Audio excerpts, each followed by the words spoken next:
Hi, I'm Aiman, and welcome back to one of my auto repair videos. In this video, I'm going to show you how to remove the Serpentine belt on a 2006 Hyundai Santa Fe, which also applies to 2001, 2006 models. Now, the Santa Fe is probably one of the weirdest cars I've worked on to remove the Serpentine belt. Pretty much all the other cars we've worked on, like the Honda, we've mostly worked on Honda cars. You don't have to take off the tire to remove them. In this case, we do. And also, this is very tricky to take off. There's a special thing that we need to do, which you'll see later in this video, that we need to do in order to get the belt off. And probably the closest thing that has come to the special thing that we need to do is Uncle Lon's car. When we had to take the Serpentine belt off, we needed a special tool. We needed a special wrench. In this case, we have to do something even more finicky in order to get the Serpentine belt off.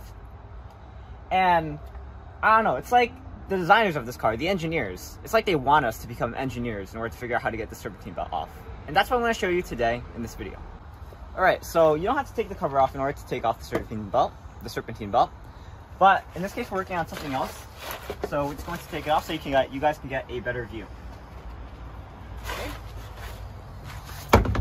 Check out my video on removing the cover if you want to find out how to remove the cover.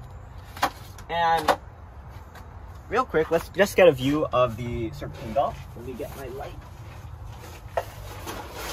Now, before you take off the Serpentine belt, you should always remember what the Serpentine belt looks like, where it goes around. I mean, it's pretty like self-explanatory, but just in case you forget, here is a diagram of the Serpentine belt. We're also going to be doing a video on how to install the Serpentine belt if you're interested, so go check that out. But of course, before you remove a Serpentine belt, always remember how to put it back. Okay, so the next step is or rather the first step really, is to get to this side of the car. We want to remove the tire so that we can get access to the right side of it. So like I said, this is probably the first time we're removing the tire in order to remove the Serpentine belt. You can see right here that the brake is rusted. This is because we haven't used this car in a while due to the pandemic. And after you remove the tire, we're going to remove this side guard here, the side splash guard.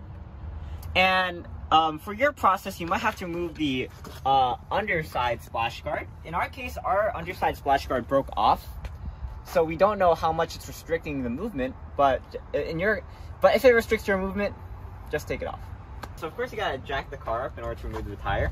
Now when you're working with a heavy car like this, always make sure you have multiple safeguards in place when you jack the car up. In our case, we don't just have two jack stands, we also have the jack actually under the engine. The engine is the heaviest part of the car, that's why you have it there.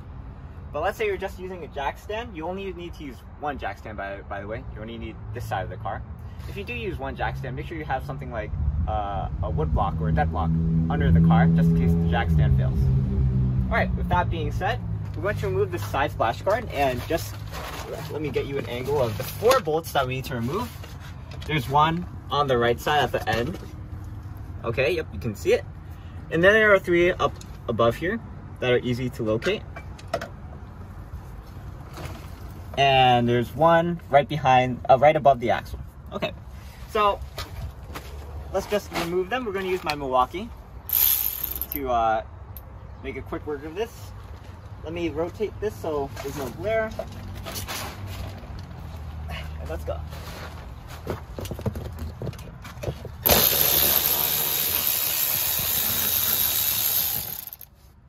So here's one bolt.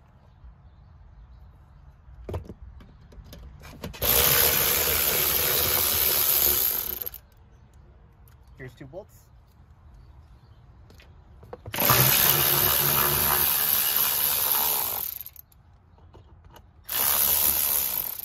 And here's 3 bolts. This last one behind the above the axle actually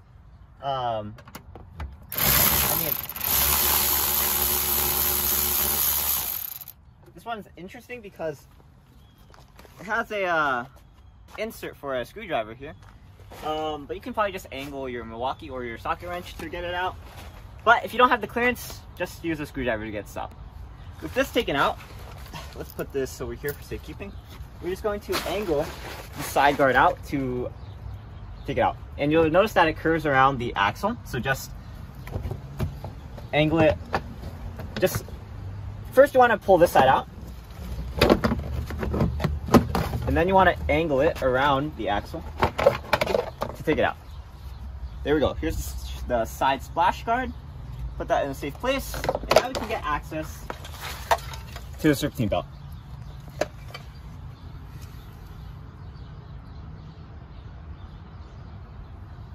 Alright, so now you want to take a 1/4 inch socket.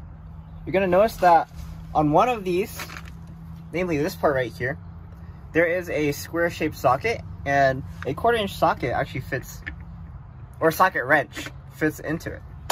So this right here, this is actually the tensioner. So just keep note of that location.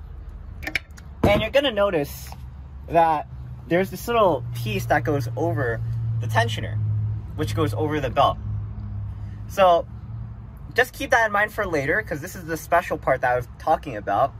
But we're going to be using this tensioner in order to remove the belt. Now when you angle your wrench, make sure that you angle it so that, first off, we're going to be pulling it this way in order to loosen the tensioner. But when you angle it, make sure that you leave some space here, because after you remove the belt, all that tension is going to go away, that belt, the tension that the belt provides, and the wrench is going to swing all the way up because all that tension is gone. So we're going to angle the wrench right about maybe here. Actually, this would be better, but this doesn't give me a lot of leverage, at least to do the video. If I wasn't doing the video, I could probably do it that way. But I'm going to do it like this. All right, wish me luck. We're going to be pulling it out from here. Okay, so you'll see that when I let go, oh, it only moves, well, that much. When my dad was explaining it to me, he said it'd be a lot more. But it went from sort of like this to this angle, so just make sure you leave enough room for that wrench so that you don't pinch your hands when it goes all the way up, in case it goes all the way up. Anyway, after that, at that point, then you have a lot more free reign over the belt. And this is where we get to the actual finicky part of removing the belt. Okay, but first off, let's try treating this as a normal belt. Oh, or is that motorcycle passing by? Let's just try taking it off all the pulleys. So let's just angle it around. Angle it out there. Take it off the top one. I should probably be doing this from the top, but that's alright. I'm kind of cool like that. We've pulled it down, pulled it around, and you're gonna notice, wait, I can't get this off. How am I supposed to get it out of here? And when I first saw this, I was thinking the same thing. Like, do you have to take this part off? There's no screws on it. There's no bolts. What do you do? What do you do, Aurelia? Okay, she's no help. It turns out what you do here is you actually slide the belt behind the pulley. And I would not have figured that out, because I would have thought that the belt is the pulley is actually attached to the part behind it. But you remember that when we tensioned it, this part was actually able to move. So that means that there's nothing behind it. So let's just angle that belt so we can slide it behind. And this is actually a very weird position for me to do this, so give me a second. Alright, so we're going to try it from the top. You can also do this from the bottom, but I was thinking maybe the top might be actually a okay strategy. And just put some Road Glide or some lubricant where the belt is going to exit. You should see that thin gap there. You kind of see it. There's like like an inch that you can see. Just spray it in that area so that we can try to shimmy it out. And I'm going to try through here. And if this doesn't work, then I'll try it on the bottom.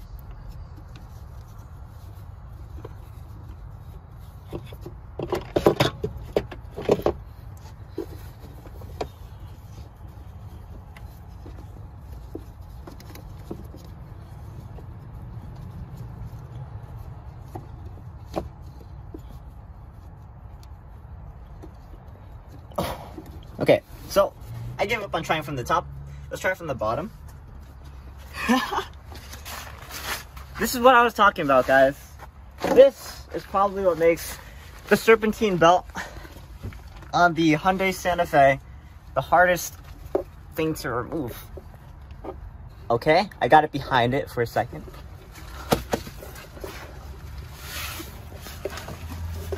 And I think maybe what I'll do is I'll try it from the side. I'll try making it vertical, sideways from the side, and try sliding it from there. Okay, so you can see. Wait, can you guys see? So you see that I got the belt behind the pulley. This is a good position. This is where we can just continue with that motion and try pulling it out from there, or pushing it out from there. I'm just going to push this out.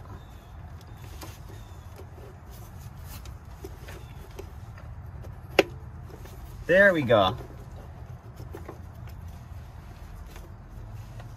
And I think I can look at this from the top. All right.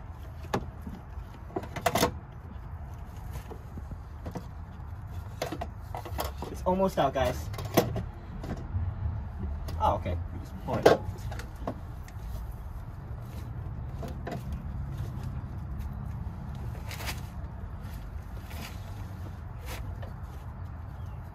This is where the lubricant comes in handy. Oh